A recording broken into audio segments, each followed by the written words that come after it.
Am I the a-hole for tipping 83 cents? I went out for dinner with my wife last night. When the bill came, I gave the waitress my card. She came back shortly after, looking upset. She slapped the card down on the table and said, "Declined."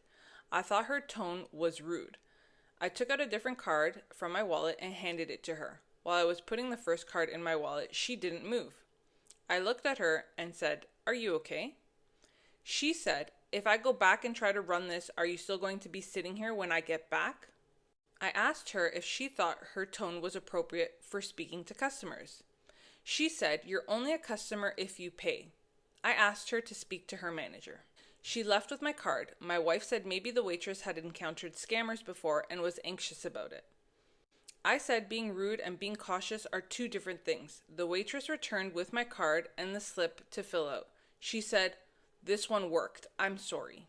I thanked her and took the booklet. Our bill was $91.17. I wrote in 83 cents as a tip and 92 as the total.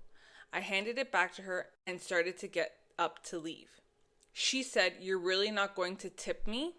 I said, "No, you were rude to me." She said, "I have to tip out the bartender and the busboy. I just paid money to serve you." I said, "Well, in the future, you shouldn't be so rude." My wife thinks I was an a-hole to the waitress and should have given her $10 at least because it was an honest misunderstanding. I would have given her $28.83 if she wasn't rude to me, but I don't want to pay to be insulted. Was I the a-hole? For the record, I called my bank and the card was flagged for fraud because of a pending $1 charge that is often associated with fraud attempts. I resolved it.